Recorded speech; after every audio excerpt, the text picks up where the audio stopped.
cả anh em trên Zalo Facebook nha. Trên mạng xã hội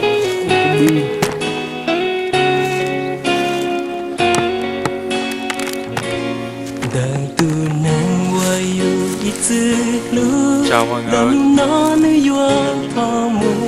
Chơi mai nha.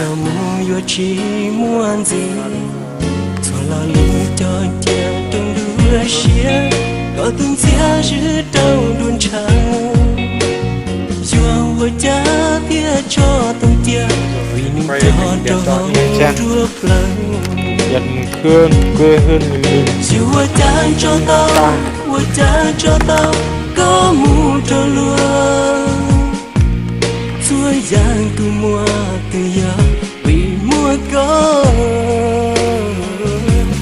dù vừa cha chia tao có hậu lung nắng giờ chỉ mua có cứ yang chỉ chẳng nắng chùa mùa yên son kề gù lá xưa khơi vô cháy tao con từ cứ nung cứ gió cứ so chia tu thì giờ nung cứ cho tao con sẽ vì nó coi yuan ra luôn ta cứ yuan chỉ mua nung tròn yuan yuan trong có trong đôi xe một giọt nung cũng gió xe từ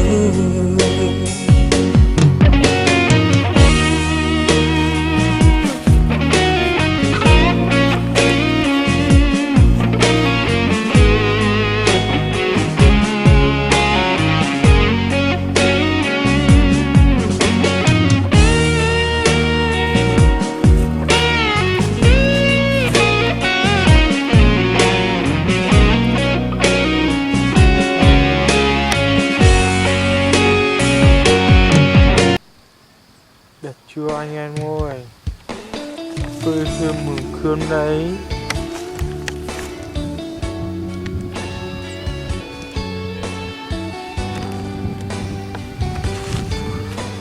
Quay chứa nhiều kia cho anh em xem.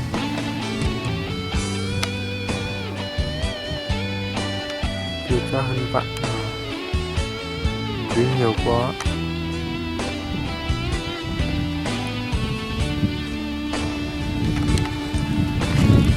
Anh em trên YouTube chưa biết là số này thì cứ alo mình. Cảnh này đẹp thật, phải có lúc là ruộng có ruộng. Bây giờ người ta làm hết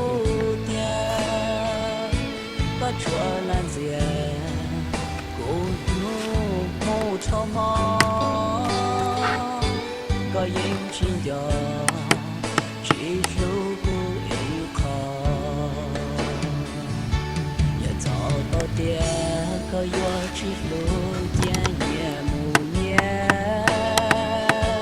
thì chỉ lưu xe mò xe tâm nhau dòng này sẽ đẩy nó là cái tầm bài nào được bên nhá.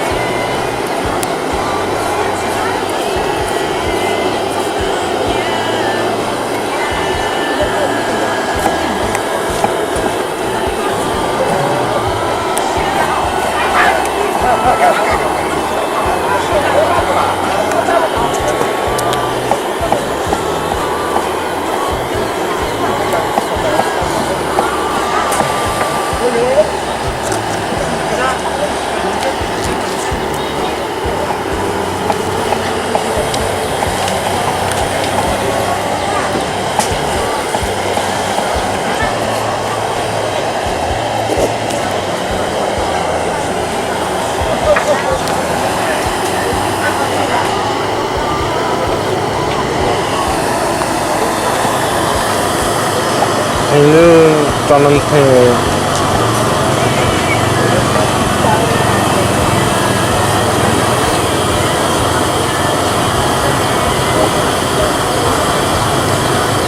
hay gọi có thịt tàu hay nó nóng gì là cháu chỉ thấy này cái thì nó này nó vào chúng mình nữa nó vào chúng mình nữa nó ăn sữa à我只有光了用 cắt thôi ok là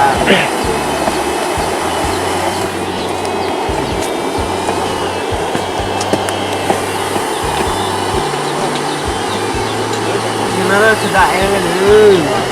hiện tại cái loạt không thì có loạn na ấy cứ khuyến nó cũng lắp đúng đủ rồi à chúng để đang nó là gặp trò nó có biển tàu xa nó cho cả cái bữa này căng thẳng nè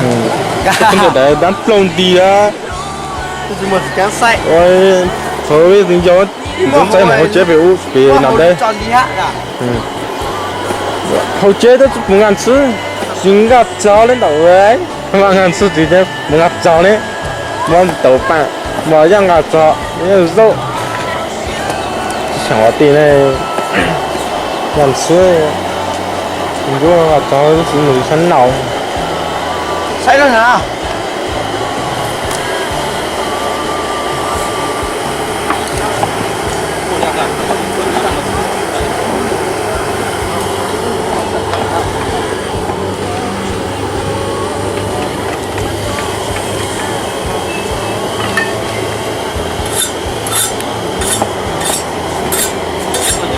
số lần nó lúc của em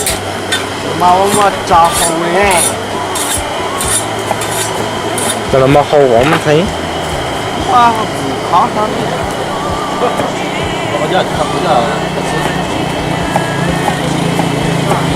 có chảo qua cho con lọc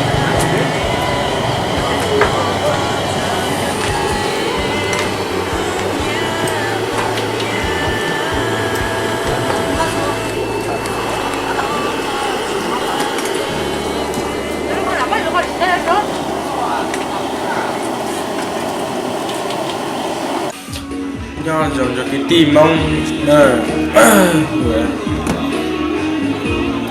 lên rồi, chưa tổ sâu sâu to bi được, có bên nó một món nhá, và điều cái kính rồi, chụp cười ha, ta tỏ nho qua video ha, sẽ video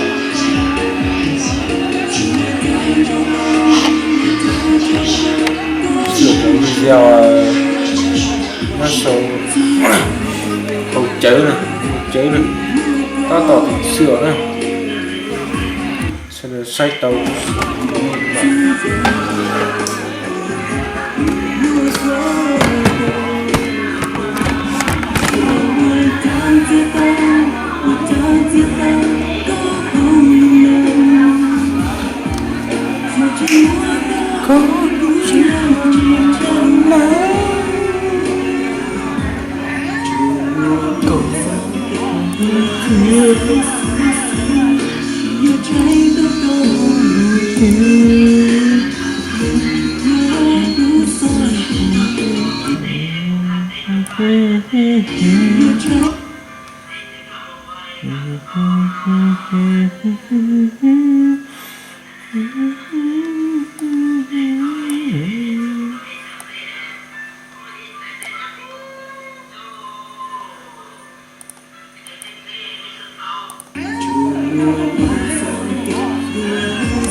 sẽ được say ở chỉ trong sẽ để bình độ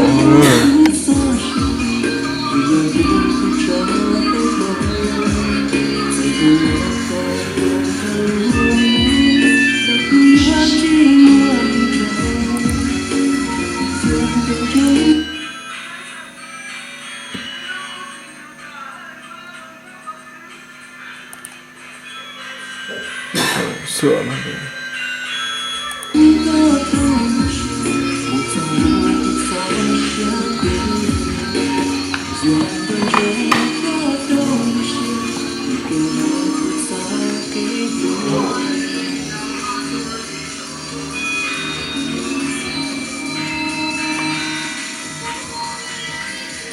Mình đoán là nhiều trong số các bạn sẽ gặp vấn đề với việc đó là chỉnh sửa biên tập video như thế nào để cho đủ tốt để có thể up được kênh YouTube các bạn. Video ngày hôm nay mình sẽ chia YouTuber không cần quá phức tạp mà chỉ có một cái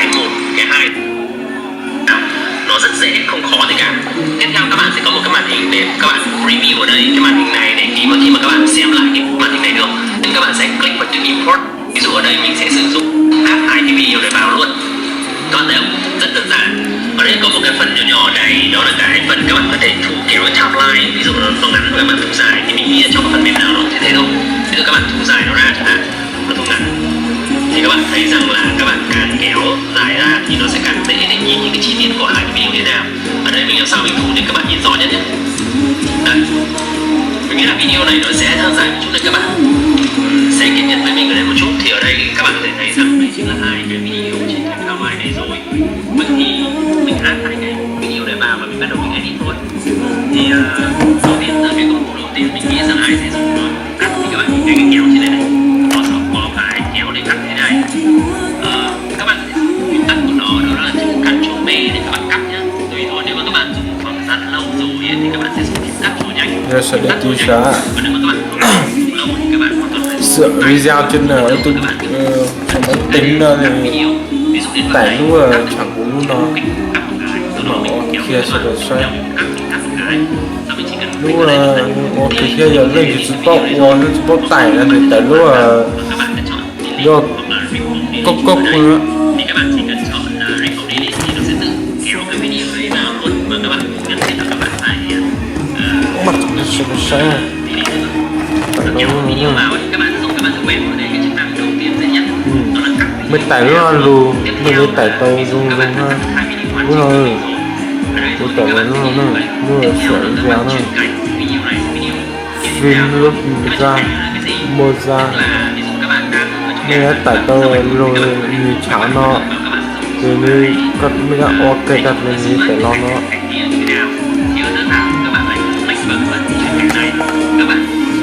chọn một cái chữ cảnh các bạn thích ở đây, ví dụ ở đây mình chọn cái basic rồi để các bạn có thể thấy. Ví dụ ở đây nó có một cái function là basic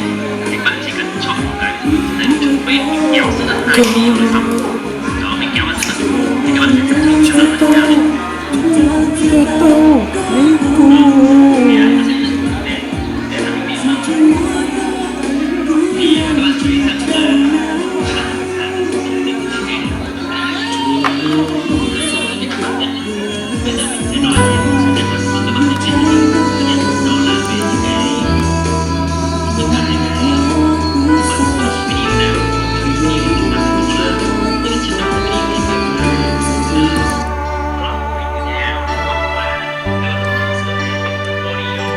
rồi là xoay lên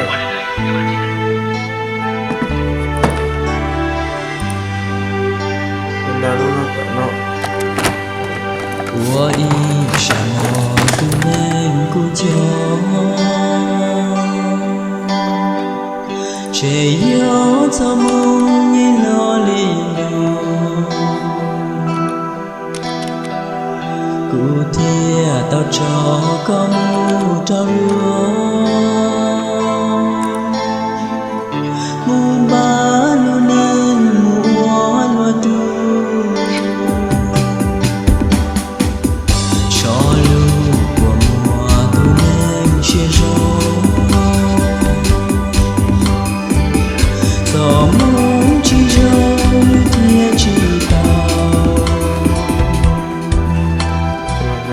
có thể lì trao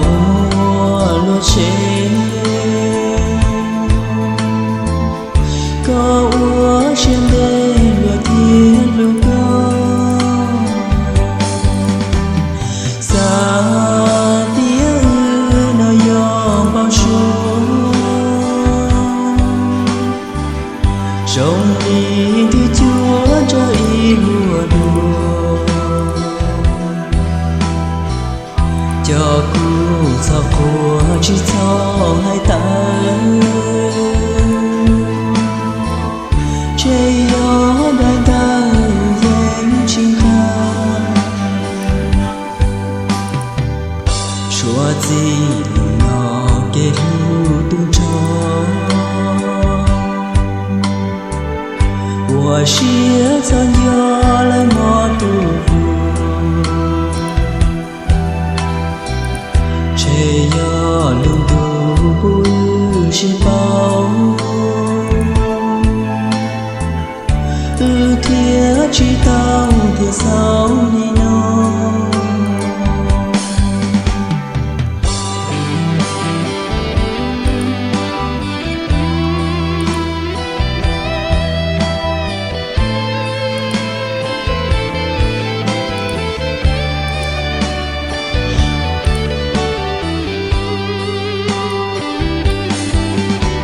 xa tiếng nói nhỏ bao xuống trong ly thứ chúa cho y mùa đường cho cu cho của chỉ cho hai ta chơi nhỏ đại ta nhanh trên ta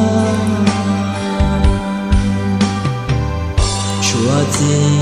nhỏ kia yêu tung cho我是曾有来莫度